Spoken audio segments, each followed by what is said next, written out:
Baik, Assalamualaikum warahmatullahi wabarakatuh. Waalaikumsalam warahmatullahi. Salam sehat, salam petualang. Eh, tapi kali ini saya tidak membawa teman-teman berpetualang di alam terbuka. Kita di indoor sekarang, dalam sebuah ruangan. Di ruangan apa? Sebentar saya jelaskan. Nah, beberapa waktu lalu, awal September 2022 kalau tidak salah, UNESCO Global Geopark telah istilahnya menerima Geopark Mars Pangkep. iya, Ya. Geopark Mars Pangkep ini sebagai bagian dari UNESCO Global Geopark. Tapi secara resminya nanti diumumkan. Nah, ini menjadi kebanggaan tersendiri buat kita di Sulawesi Selatan. Ini untuk tahun ini Geopark Mars Pangkep yang diterima menjadi UNESCO Global Geopark.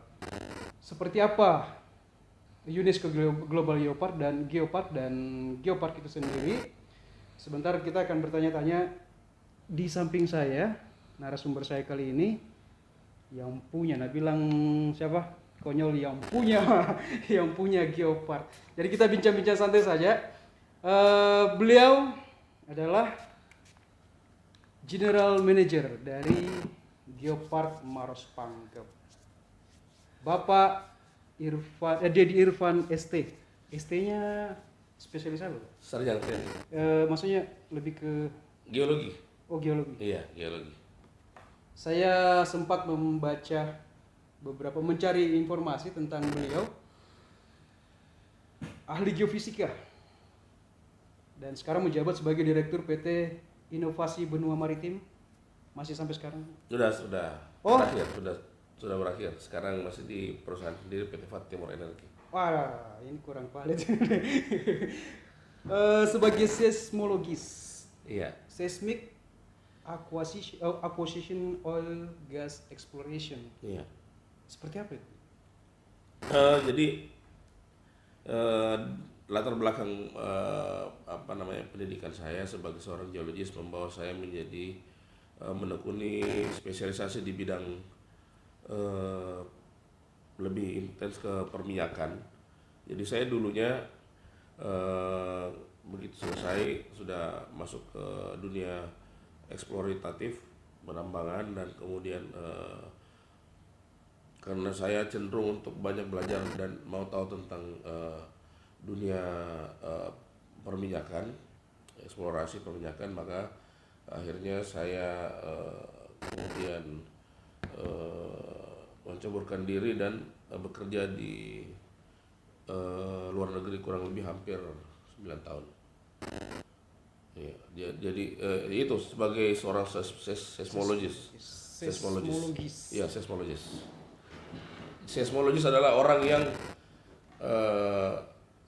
bergerak di bidang eksplorasi untuk kemudian menyajikan data-data seismik.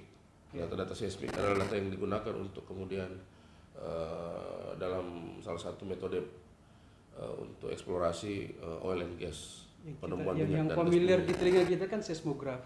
Ya. Seismograf yang ya betul. Ya. Dan saya beberapa bulan ini baru tahu ternyata GM dari Geopark Mars Pangkep itu non ASN. Saya non ASN. Jadi selama ini saya berpikir bahwa Pak GM ini adalah ASN di Dinas Pariwisata Provinsi. Ternyata baru tahu beberapa bulan ini baru saya tahu, oh ternyata non ASN, dan memang harusnya seperti itu. Kalaupun nanti di dalam staf di badan pengelola ini, badan pengelola? Ya, badan pengelola. Ada ASN itu sudah seperti itu. Iya. Tapi untuk di GM-nya memang harus orang profesional, bukan ASN. Baik. Yang pertama mungkin yang teman-teman mau tahu, penonton saya banyak anak-anak milenial ini Pak GM. Jadi kita harus memberikan edukasi. Mungkin biar lebih akrab saya panggil Bang Rere ya. Siap. Oke. Ya. Apa ini Geopark? Iya. Mungkin asal dulu ya. Ya. Asal mula gimana kemudian Geopark ini bisa hadir. Jadi saya pun juga tidak familiar dengan geopark Iya. dulunya. Kemudian seperti saya bilang bahwa setelah saya bekerja kurang lebih hampir 9 tahun di luar negeri, saya balik ke Indonesia dan kemudian berusaha untuk mengadu nasib di negeri sendiri ya, di dunia oil and gas, dan kemudian saya terlibat di dalam kelompok organisasi yaitu Ikatan Keluarga Besar Alumni Teknik Geologi Unhas. Kebetulan saya seorang geologis dari Unhas, dan kemudian kami mencoba untuk meng-create sebuah program yang sifatnya sustain atau berkelanjutan, dan kemudian bisa memprotek kawasan-kawasan yang selama ini cenderung dieksploitasi. Nah, itu sebenarnya niat awalnya. Akhirnya kami berpikir bahwa ternyata yang akan kami hadirkan adalah mencoba mendatangkan beberapa sampel-sampel, karena ini geologi ini sampel-sampel batuan dari beberapa daerah yang terkenal. Karena waktu itu juga sempat musim cincin ya, dan segala macam. Dan batuan-batuan unik itu kita hadirkan di sebuah lokasi di suatu taman yang ada di kota, untuk kemudian kita berikan nama dan penjelasan supaya orang tahu itu bahwa ini sesuatu yang unik dan bagus gitu. Nah, itulah yang kita anggap awalnya sebagai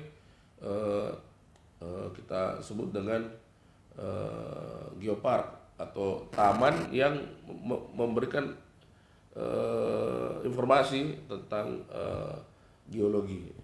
Awalnya seperti itu. Nah, itu kita mau dorong ke pemerintah Kota Makassar. Jadi awalnya seperti itu, karena di Pemkot Makassar ini ada banyak taman-taman yang menurut kami itu tidak dipergunakan dengan baik sebagai kawasan beraktivitas warga. Selain sebagai tempat olahraga, harusnya bisa menjadi tempat informatif yang lebih gitu. Nah, Jadi itu awalnya. Museum tanda kutip museum outdoor sebenarnya. Ya, museum taman. betul Tapi sekali. tentang geologis. Ya, tentang geologi. Nah, karena di luar negeri taman-taman itu menjadi banyak fungsinya. Di luar negeri sangat memberikan banyak ruang untuk orang untuk kemudian bukan hanya datang duduk belajar, tapi kemudian berolahraga, kemudian mendapatkan informasi-informasi tambahan gitu. Jadi menjadi ruang bertemu yang cukup produktif. Nah, di sini kita sepertinya kita lihat di Kota Makassar itu belum dimaksimalkan dengan baik. Nah, itu ide awalnya. Akhirnya karena bentuknya taman, jadi dan ininya dari kata geologi untuk ilmu yang pelajari batuan, jadi kita sebut dia geopark. Nah, sesederhana itu awalnya. Nah, kemudian akhirnya kami untuk kebutuhan itu kami mencoba mencari seorang yang punya referensi kuat tentang geopark. Kami melakukan riset googling, dan akhirnya kami bertemu dengan salah satu senior geologi di Badan Geologi Kementerian Energi Sumber Daya Mineral, namanya saya masih ingat, beliau namanya Pak Oki Oktariadi. Akhirnya kami datangkan beliau untuk mau tahu apa sih sebenarnya geopark itu sebenarnya. Nah, ketika beliau datang, jadi itu di tahun 2015. Ya, jadi disitulah kami pertama memberikan tonggak milestone bahwa inisiasi itu dimulai dari situ. Jadi kami datangkan Pak Oki Oktariadi ke Makassar, kemudian kami mengundang teman-teman, rekan-rekan untuk kemudian mau tahu apa geopark itu. Ternyata geopark itu bukanlah sebuah pemahaman yang sempit sekecil taman. Tidak. Dia memang menjadi sebuah taman, tapi sebuah taman bumi. Iya. Dengan cakupan yang lebih luas. Jauh lebih luas. Taman bumi yang berbicara mengenai keanekaragaman yang luar biasa terhadap 3 hal. Yang pertama kekayaan geologinya atau geodiversity-nya. Ya, ketika kita bicara mengenai geologi ini dalam konteks geopark, berarti hal yang sederhananya begini, kalau teman-teman milenial tahu, yang disebut dengan kekayaan geologi adalah lembah, sungai, gunung, muara, ya, kemudian tebing, kemudian batuan, air sungai yang mengalir, kemudian sawah, pedataran, kemudian air terjun. Nah, itulah landscape geodiversity, kekayaan geologi. Jadi dia berupa bentukan-bentukan di permukaan bumi yang terbentuk secara alami Di di permukaan. permukaan bumi. Iya, jadi terbentuk di permukaan bumi dan di bawah permukaan bumi. Oh iya. Iya, karena ada juga kekayaan alam di bawah permukaan bumi. Misalnya kita punya di sini ada gua, ya, sungai bawah tanah. Kemudian kita punya banyak lagi, misalnya dari sisi flora fauna juga ada gitu ya. Nah, itu pertama dari sisi geologi. Jadi kalau kita bicara geodiversity atau kekayaan geologi, maka kita bicara tentang ada sederhananya tentang landscape kekayaan alam yang ada di permukaan dan di bawah permukaan di kawasan kita, ya, di Maros Pangkep. Nah, kedua berbicara mengenai poin tentang kekayaan flora fauna, ya. Dan yang ketiga berbicara tentang budaya. Budaya itu bisa dalam bentuk budaya masa kini atau budaya masa lampau. Budaya masa kini itu bisa berupa tari-tarian, rumah adat, permainan adat, kebiasaan-kebiasaan kita sekarang, ya. Misalnya ada kebiasaan-kebiasaan yang kalau anaknya lahir dia harus menanam kelapa, itu sebuah kebiasaan kearifan lokal yang sangat luar biasa. Dan ada budaya-budaya masa lalu. Budaya masa lalu tuh di kawasan kita juga cukup kuat karena kita memiliki tinggalan-tinggalan prasejarah, ya, di gua-gua.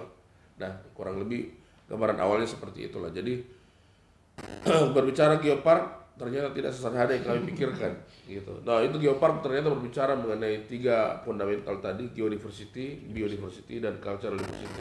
Dan ketiga-tiganya ini ketika berbicara geopark harus memiliki nilai internasional.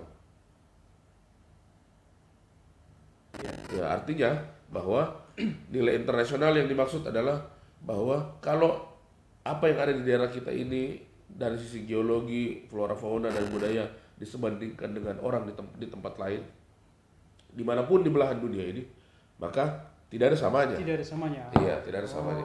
Nah, itu yang dimaksud nilainya harus internasional.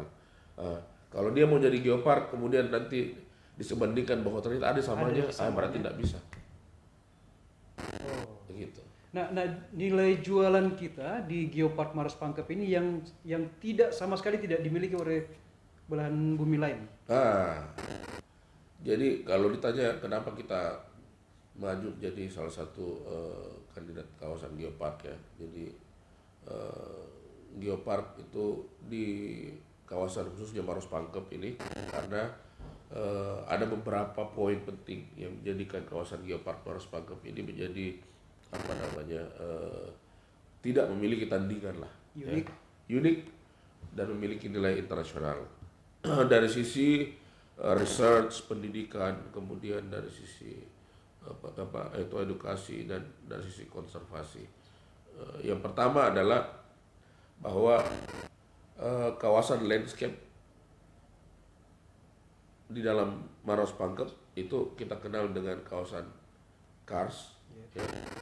Karst adalah sebuah bentukan landscape permukaan di mana kemudian dibentuk oleh alam, di mana terdiri dari satuan batu gamping yang kita sebut dengan batu gamping formasi Tonasa. Ya.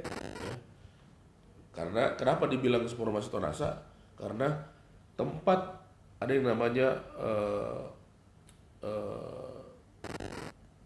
satu lokasi di mana kita bisa melihat batuan itu tersingkap dengan sempurna. Iya. Nah, dulu ada namanya Desa Tonasa. Masa di Baloch. Di Baloch, Iya. iya dalam jauh ke dalam. Iya. Nah, itulah titik pertama orang mengambil nama Batu Gamping itu dengan nama Batu Gamping Tonasa. Iya, karena itu adalah titik geolocation namanya, atau lokasi yang dimana orang bisa melihat dengan sempurna keberadaan formasi batuan Tonasa itu. Nah, akhirnya jadi nama secara ilmiah namanya Batu Gamping, formasinya namanya formasi Tonasa. Iya. Nah, Batu Gamping formasi Tonasa ini kalau kita mengarah dari arah kota Makassar, bandara menuju ke Maros Pangkep, itu kita bisa jumpai di sebelah kiri kanan jalan dan berdiri megah luar biasa. Dan kita pasti takjub karena itu memanjang sepanjang mata memandang ya, dan menjadi kawasan kars dengan sistem tower kars. Tower cars. Iya. Jadi ada yang membedakan karena di negara lain atau di belahan dunia lain juga punya kars. Iya. Cuma bedanya mungkin mereka bentuknya ada yang namanya conical cars. Jadi dia berbentuk kayak mangkuk gitu. Iya. Bukit Teletabis, iya. ya bukit Teletabis. Kayak di Bone kayak.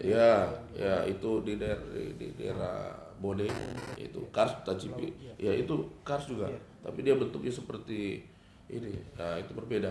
Kars yang ada di Maros Pangkep ini berbentuk tower. Iya. Tower.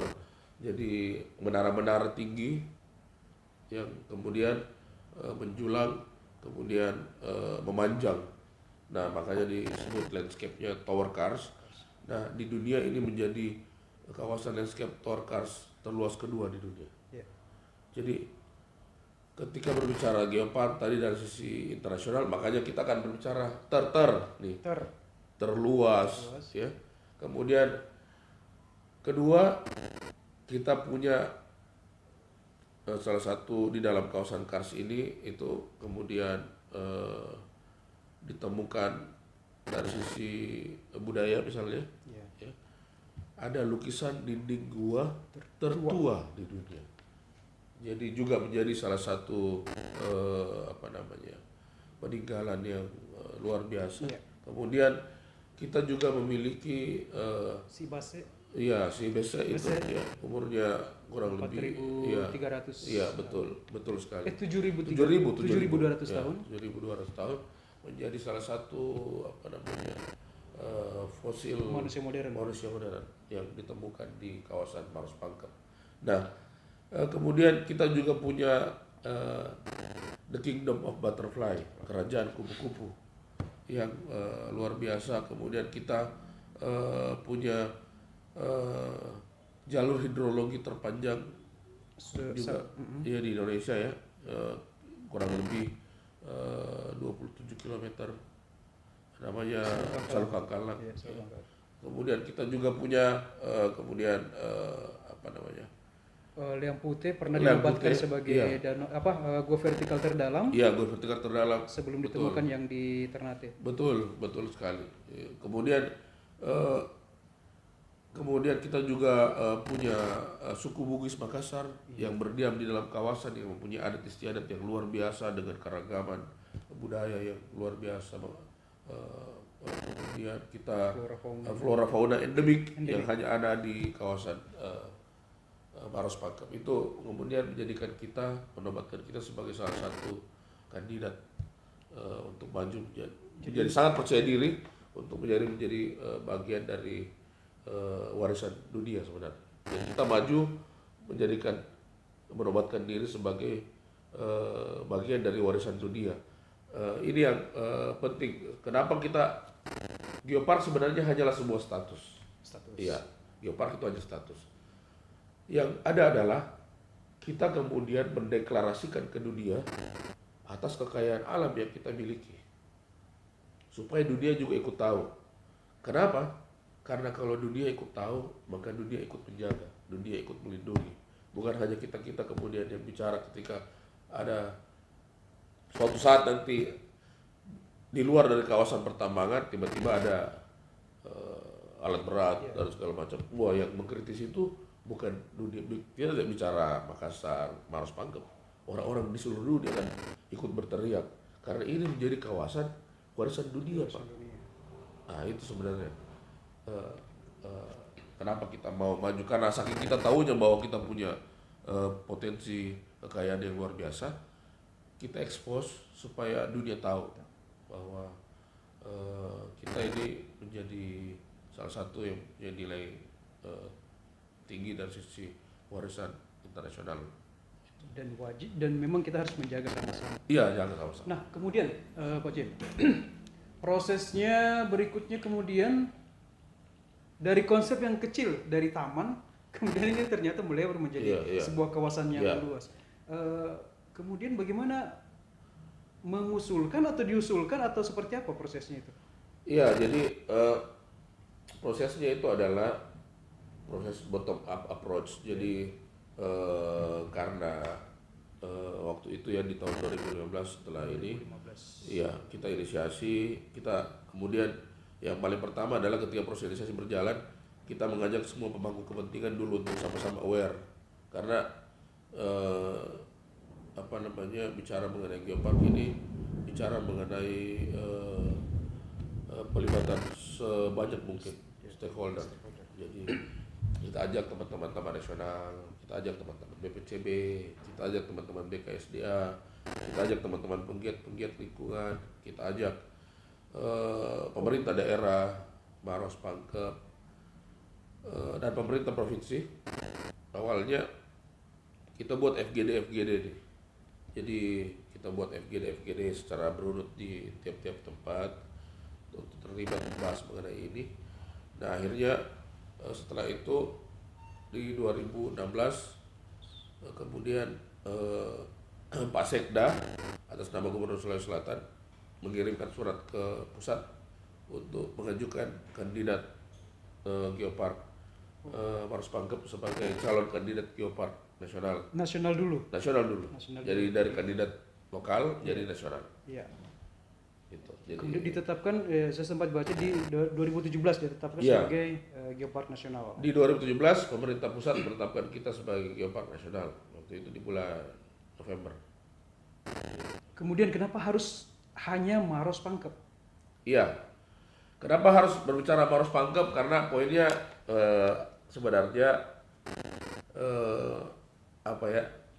dari sisi landscape yang kita angkat sebenarnya ada 3 tema besar ya di kawasan ini. Yang pertama adalah di wilayah darat ada tema Kars, di mana landscape Kars ini memanjang dari Maros ke Pangkep, sehingga kemudian namanya Geopark Maros Pangkep, dan badan pengelolanya karena berada di lintas 2 kabupaten, kami akhirnya berada di wilayah provinsi, di-SK-kan oleh gubernur. Kemudian yang kedua, dari sisi wilayah perairan. Nah, ini yang penting juga untuk dijangkau teman-teman, karena kawasan Geopark Maros Pangkep ini kurang lebih 55%-nya itu adalah kawasan laut. Jadi lebih luas daripada daratannya, yaitu hampir 55% adalah laut, sehingga yang kita sebut dengan wilayah Spermonde. Nah, Spermonde ini mewilayahi yang ada di Kabupaten Pangkep. Nah, ini jadi sangat saling melengkapi antara wilayah Maros dan Pangkep, karena di wilayah Maros ada sampai pesisir saja, pantai. Kemudian lautnya itu milik Pangkep. Nah, jadi saling meng-cover gitu, antara Maros dan Pangkep. Jadi 2 wilayah darat dan wilayah laut. Kemudian semua wilayah administratif atau hanya sebagian dari masing-masing kabupaten? Ya, untuk batas ya, Mbak Rere, untuk batasnya kawasan Geopark Maros Pangkep itu batasnya di seluruh wilayah darat mengambil seluruh batas administratif Maros dan Pangkep. Oh. Jadi karena berbicara Geopark adalah satu single unified area. Jadi single unified area itu satu boundary yang tidak dibatasi oleh administratif, karena kita bicara landscape di permukaannya, Iya. sebarannya. Iya. Ya, jadi makanya mengambil seluruh batas administratif wilayah Maros dan Pangkep. Kemudian untuk wilayah perairannya, kita ambil perbatasan antara wilayah laut Makassar, Selat Makassar. ya Selat Makassar dan Pangajene. Kemudian di atas baru dengan Baru.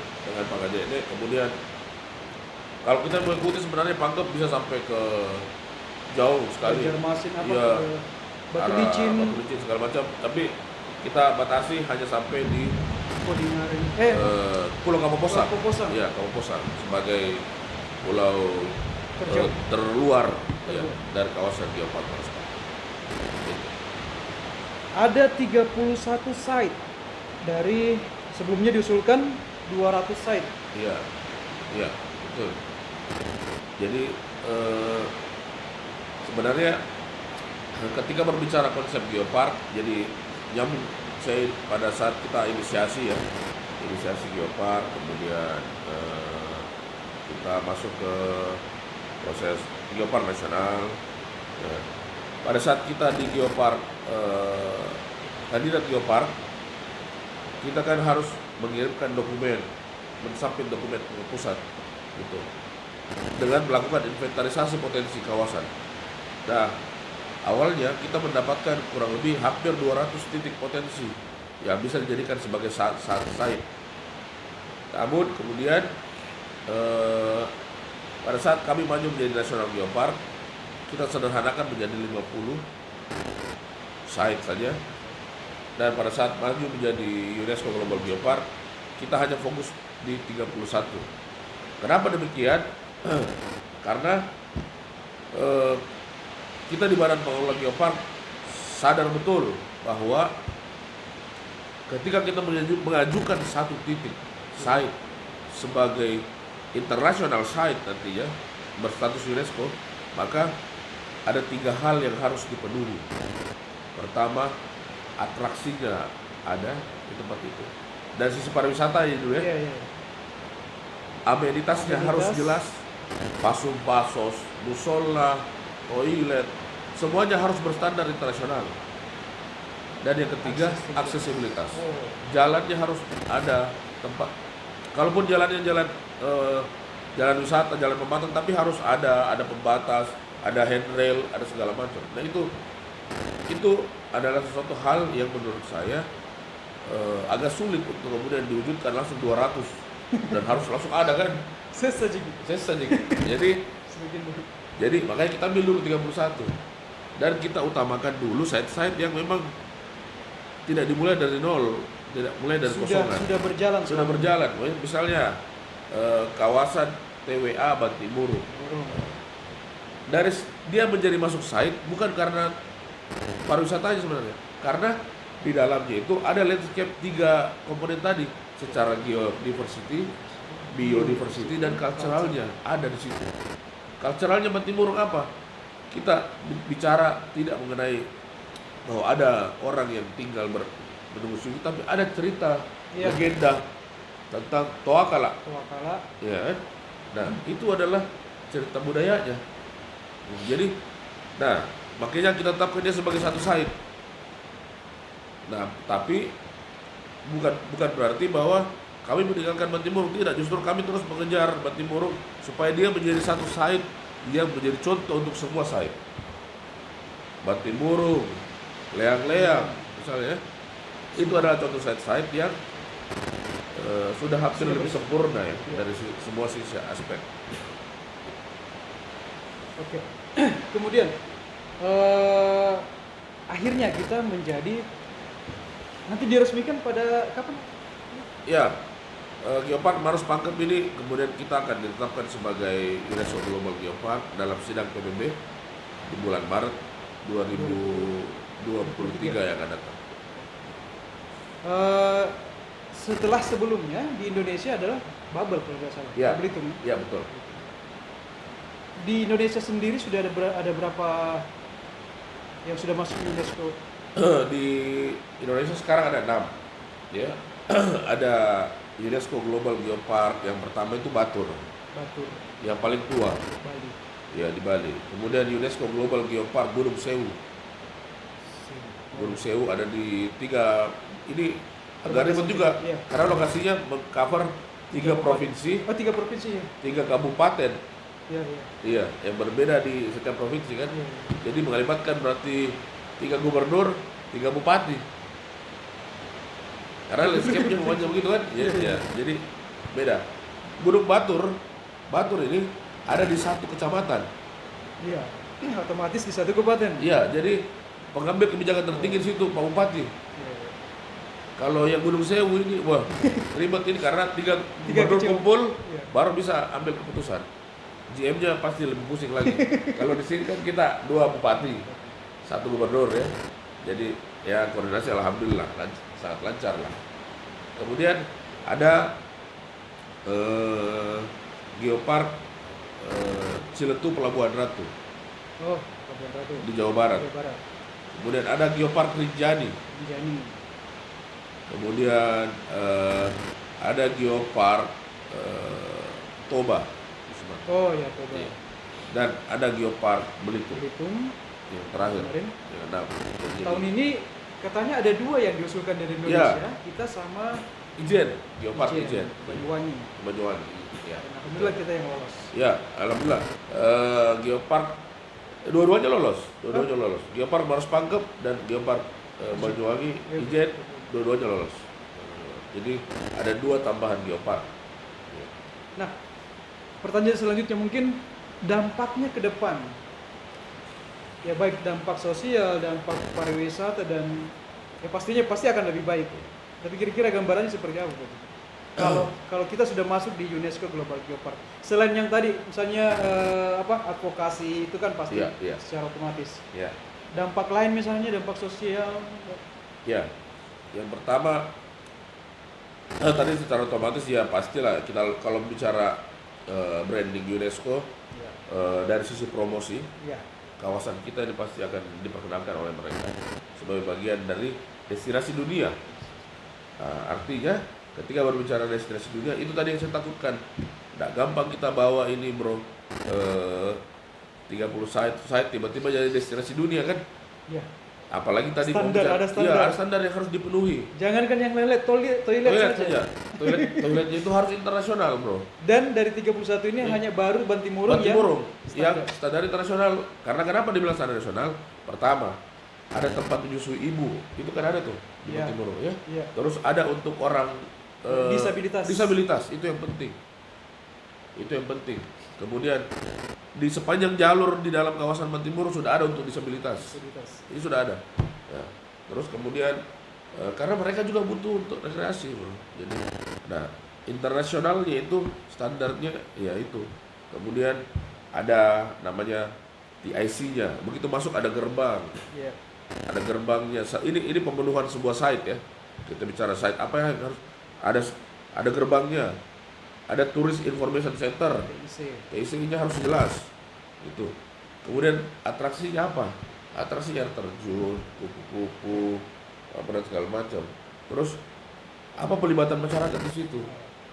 Oh ada. Apa masyarakat diberikan kewenangan untuk menjual ya di sekitar Bantimurung apa segala macam. Jadi kurang lebih seperti itu ya. Jadi kalau kita berbicara mengenai apa benefitnya, kembali ke pertanyaan tadi, apa benefitnya ya sebuah kawasan setelah what's next, apa selanjutnya ketika kita ditetapkan sebagai kawasan geopark UNESCO? Yang pertama, kita ini dari badan pengelola harus bisa membuktikan juga bahwa status geopark ini kemudian memberikan manfaat sebesar-besarnya untuk kemakmuran masyarakat. Nah itu yang paling penting. Pendekatannya bagaimana? Ya. Jauh sebelum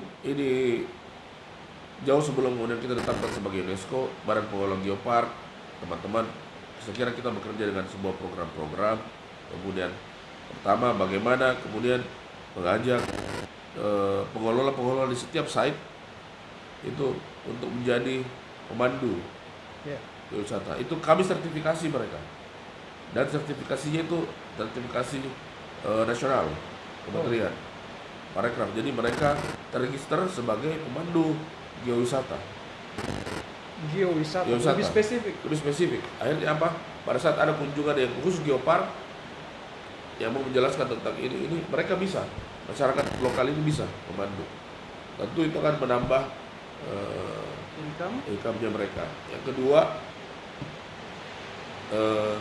kemudian yang kita harapkan dengan menjadi UNESCO Global Geopark, maka diharapkan jumlah kunjungan. Ketika kita terpromosikan, otomatis kita berharap jumlah kunjungan akan meningkat. Ya, ketika jumlah kunjungan meningkat, maka kita harapkan adalah bahwa jumlah kunjungan yang meningkat ke dalam kawasan memberikan ruang usaha yang langsung masyarakat yang terima manfaatnya. Misalnya homestay, terbuka semakin banyak homestay. Kami terus mendorong supaya homestay kita itu ada standarnya. Kami kerjasama dengan Poltek Par mendorong bagaimana supaya sebuah homestay yang clean, health itu seperti apa.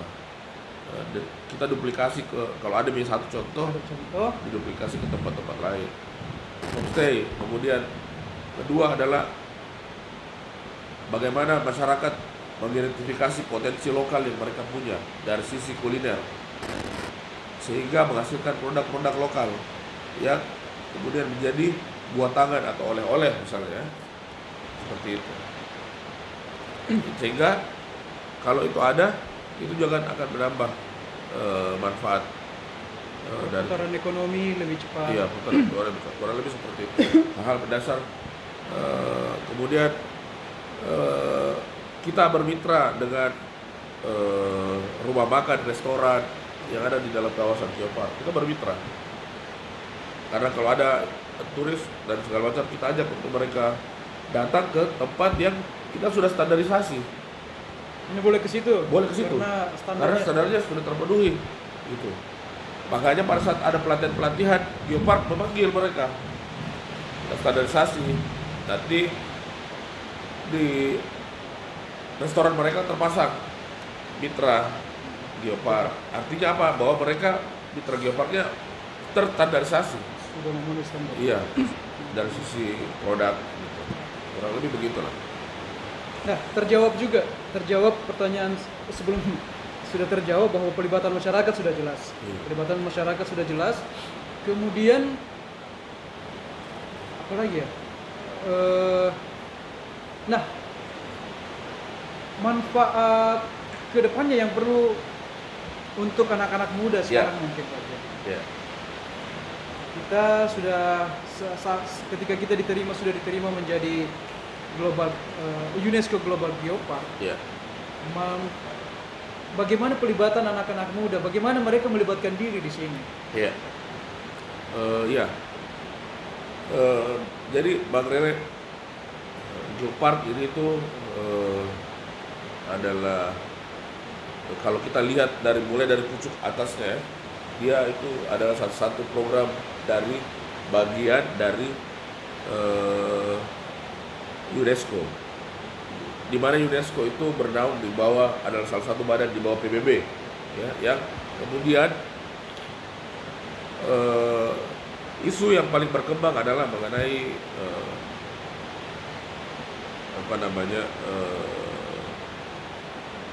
kelaparan, ya, itu menjadi isu utama di ini, sehingga makanya muncullah program-program. Salah satu program yang keluar itu adalah Geopark. Jadi karena kemudian di beberapa daerah konsep Geopark ini itu kemudian bisa memberikan PAD, penerimaan daerah, yang lumayan signifikan dan meningkatkan kesejahteraan masyarakat. Itu yang pertama. Yang kedua, dari sisi pemuda, ya, dari sisi pemuda, di Geopark sendiri kita punya namanya Geopark Youth Forum. Jadi Geopark Youth Forum ini adalah dibentuk beranggotakan pemuda-pemudi yang berdomisili di dalam kawasan Geopark. Jadi memang dia asli anak Maros Pangkep, Gitu. Jadi kenapa? Karena mereka lah sebenarnya masa depan daripada kawasan Geopark Maros Pangkep. Kalau mereka teredukasi dengan baik, kalau mereka mencintai kawasannya mereka, maka mereka otomatis menjaga kawasannya mereka. Kalau mereka menjaga kawasannya mereka, maka kita bisa pastikan kesinambungan status kawasan Geopark ini menjadi tetap miliknya Maros Pangkep. Jadi kita punya Geopark Youth Forum itu di kawasan Geopark Maros Pangkep. Tadi kita sempat menyinggung 30 site ini harus dari segi fasilitas standar internasional. Iya. Ini kan butuh biaya Pak Jim. Betul.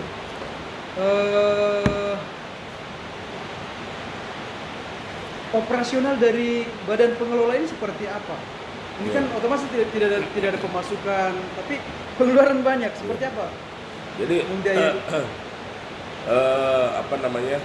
Ya, yang pertama memang harus diakui bahwa hampir seluruh orderan teman-teman itu masih sifatnya full kering, hampir keseluruhannya. Jadi kalau kita bicara mengenai apa namanya operational cost, nah baru tahun ini kemudian dulunya semua pengajuan program itu melalui dinas.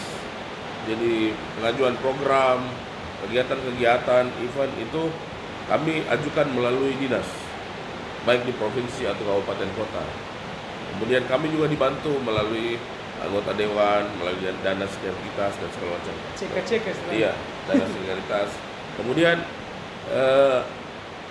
setelah Geopark ini menjadi prioritas Pak Gubernur, karena salah satu visi beliau adalah menciptakan destinasi bertaraf internasional. Ini sudah tercapai sebenarnya. Nah, jadi akhirnya kita disupport.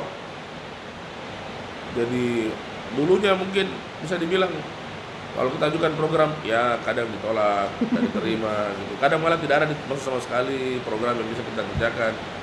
Walaupun ya kemudian menjadi prioritas di mana semua program apapun yang diminta diterima, gitu kan? Iya, jadi kita minta program ini kita masukkan diterima, semua program diterima. Namun ya tetap saja kami memang sama sekali bergantung dengan dinas-dinas terkait dalam kegiatan. Baru tahun ini kemudian kami mendapatkan dana hibah. Dana hibah dari pemerintah provinsi Sulawesi Selatan. Jadi kami mendapatkan dana hibah, nilainya tidak besar, cuma sekitar 500 juta rupiah. Itu yang kami pakai untuk operasional badan pengelola selama 1 tahun dan operasional pelaksanaan program. Jadi itu juga bagian dari pelaksanaan program. Jadi program-program yang ada kami ambil dari situ. Jadi sudah ada ini. Kami berharap tahun depan karena sudah ada rekomendasi dari UNESCO yang harus kita laksanakan, harusnya ini bisa lebih bertambah gitu jumlahnya, dana anggarannya ya, supportnya ke Geopark bisa lebih besar. Kalau dari UNESCO sendiri? Kalau dari UNESCO nanti banyak grant, bantuan dana penelitian, dana ini yang masuk. Tinggal bagaimana kita punya kemampuan untuk membuat proposal dan segala macam lebih bagus. Kemudian dari sisi advokasi, ini saya beberapa diskusi dengan beberapa teman-teman sebelumnya tentang seperti apa nanti kalau setelah diterima menjadi UNESCO Global Geopark, secara untuk eksploitasi alam bisa kita pastikan bahwa tidak akan terjadi lagi. Ya, kalau kita berbicara mengenai kegiatan-kegiatan eksploitatif ya, yang utamanya ada di dalam kawasan Maros Pangkep ini ya. Yang pertama bahwa saya mau garis bawahi bahwa jauh sebelum konsep Geopark ini ada, jadi jauh sebelum konsep Geopark ini ada, kemudian kawasan Maros Pangkep itu sudah dieksplorasi. Kemudian negara kita, ya, negara Indonesia ini sebagai negara yang sedang giat membangun, itu sekarang pendekatannya adalah mengambil sebanyak-banyaknya dari sumber daya alam yang mereka punya untuk dibuat untuk membangun negara. Jadi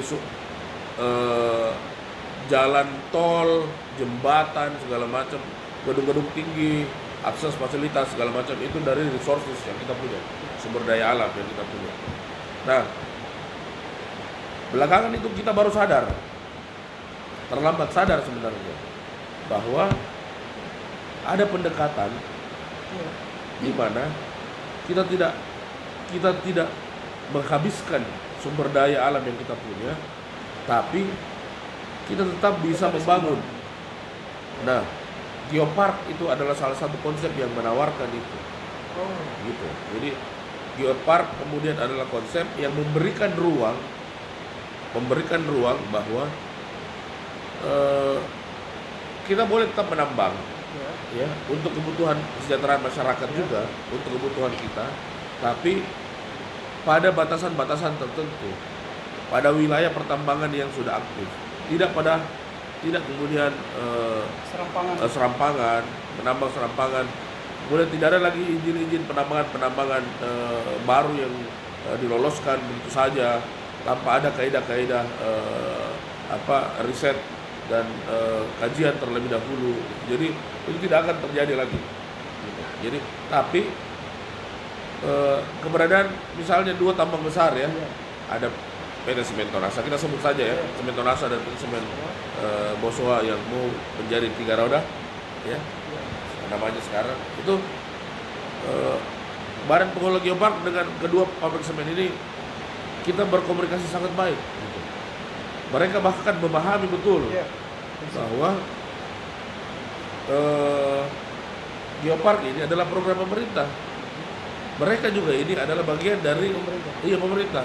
Jadi tidak mungkin di lapangan regulasi ini dibuat untuk bertabrakan, tidak mungkin.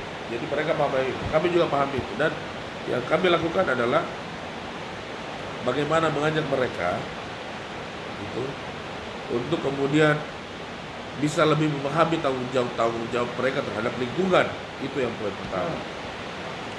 Misalnya dulunya Tonasa kemudian cenderung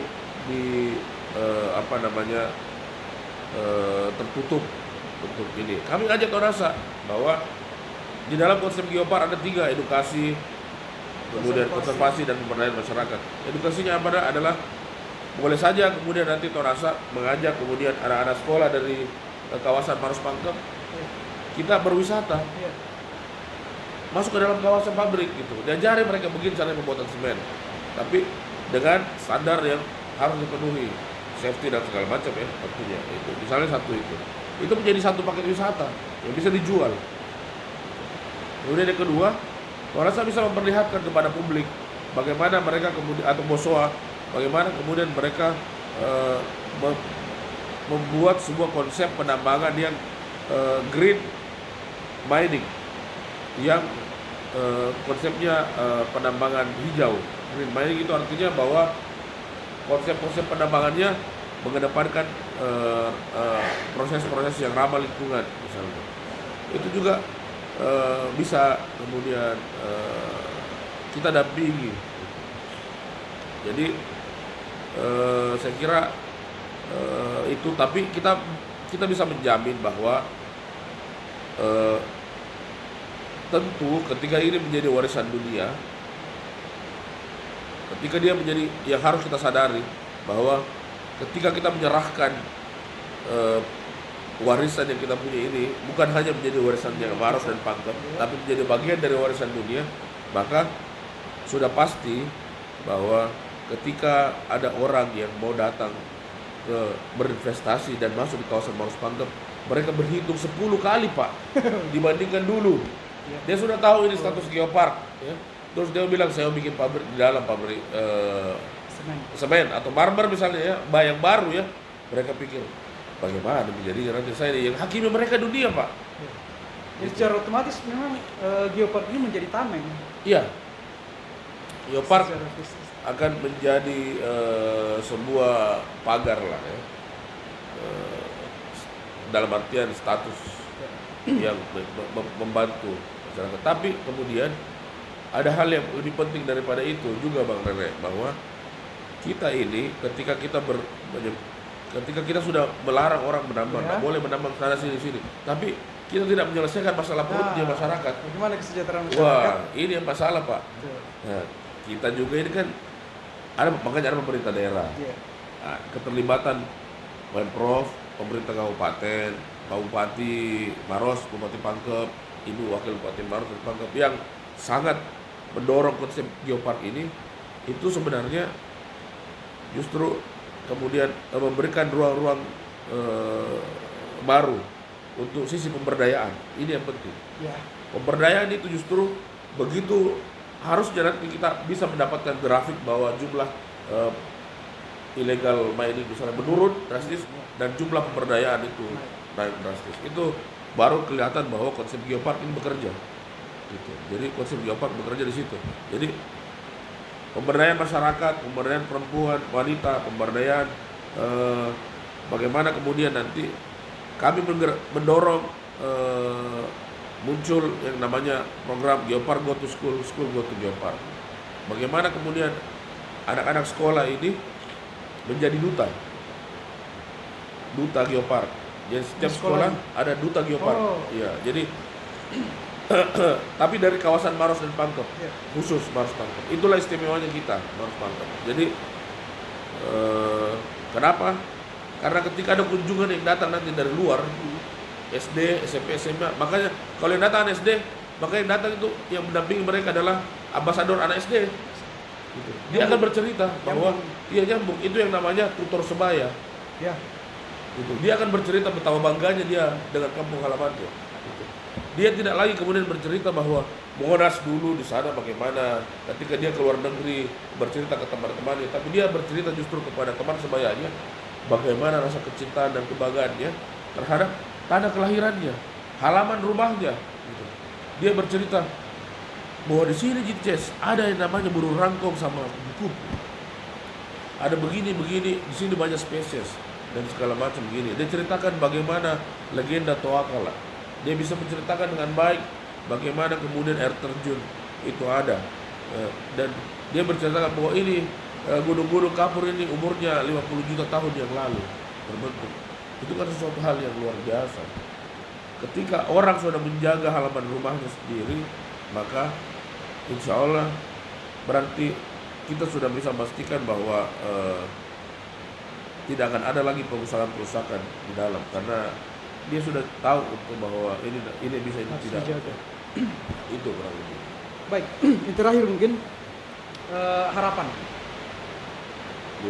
Sebagai GM dan juga perwakilan mungkin dari Geopark Maros Pangkep, harapan untuk anak-anak muda dan masyarakat Maros Pangkep pada umumnya seperti apa? Iya, pertama tentu ini kesempatan yang baik buat saya menyampaikan rasa terima kasih ya Bang Rene pada semua pihak, stakeholder, pemerintah Provinsi Sulawesi Selatan, pemerintah Kabupaten Maros dan Pangkep, seluruh pimpinan-pimpinan daerah dan OPD-OPD terkait di Maros Pangkep, dan seluruh lapisan masyarakat yang selama ini sudah bahu-membahu sejak awal kita inisiasi Geopark sampai dengan kemudian menjadi UNESCO Global Geopark. Ini adalah sebuah hadiah untuk kita semua, untuk seluruh masyarakat Maros Pangkep, karena apa yang selama ini kita perjuangkan akhirnya kita raih sama-sama. Ini adalah hadiah untuk kita semua. Yang ingin saya pesankan bahwa hadiah ini adalah memang murni adalah pemberian, sepenuhnya adalah pemberian Allah Subhanahu wa taala dengan kekayaan alam yang kita miliki, dan sepatutnya lah kita untuk menjaga ini juga bersama-sama gitu. Geopark, UNESCO Global Geopark hanyalah sebuah status. Tapi bagaimana kemudian kita badan pengelola bersama seluruh orang yang ada dalam kawasan Maros Pangkep ini menyadari status ini. Yang pertama bahwa dengan status UNESCO Global Geopark, dengan status kawasan yang menjadi destinasi internasional dunia, kita harus yakin bahwa kita ini adalah masyarakat dunia. Bupatinya adalah bupati dunia, camatnya adalah seorang camat dunia, kepala desanya juga begitu, kepala desa dunia.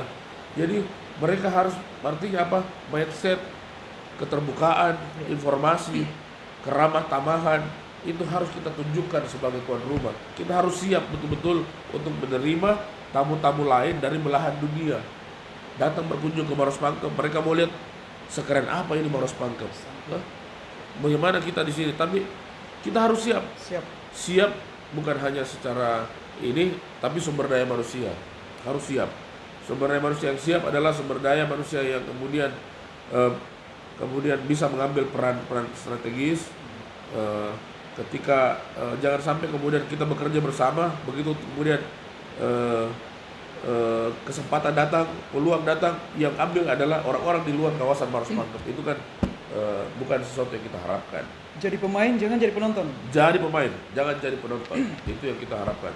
Mental, kita harus menjadi mental tuan rumah. Begitu. Tunjukkanlah budaya Bugis Makassarnya kita sebagai masyarakat Bugis Makassar yang beradab, kemudian santun.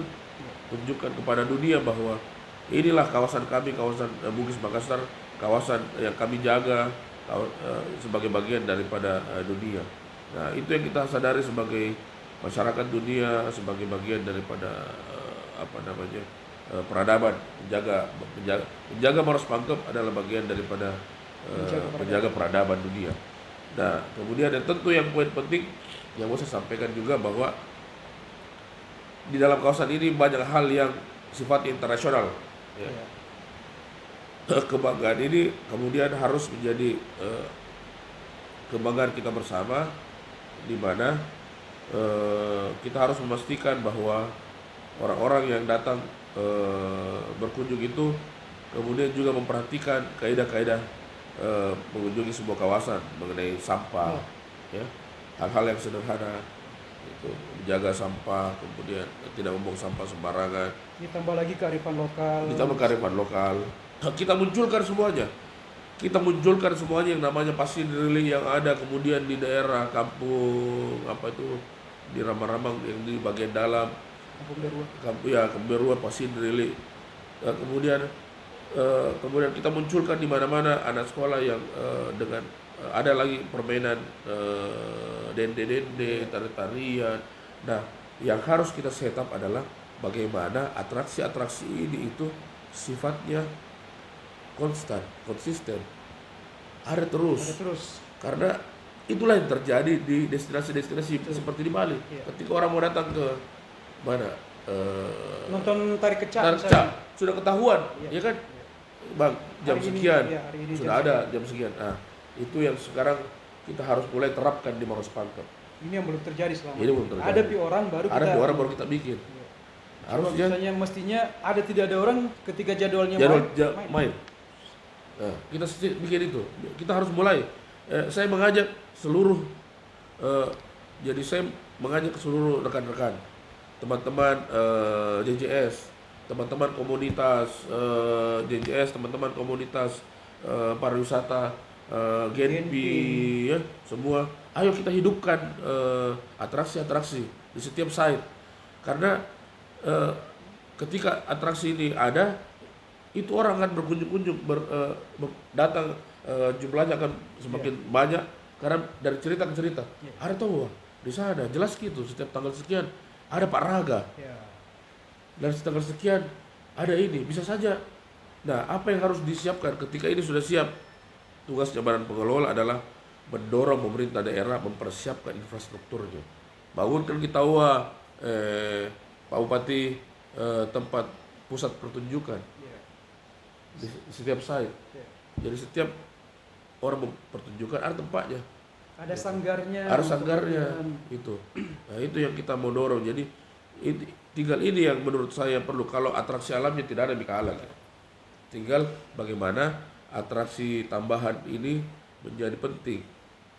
Kemudian masyarakat kemudian belajar nih misalnya bagaimana mereka kemudian bisa menciptakan makanan-makanan tradisional yang mereka bisa sajikan sambil menunggu pertunjukan berbayar. Itu kan berbayar dan sangat bisa kita buat paketnya.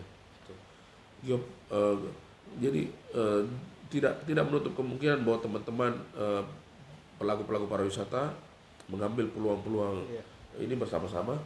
Ayo kita hidupkan sama-sama supaya masyarakat betul-betul merasakan keberadaan dari status Geopark Maros Pangkep ini.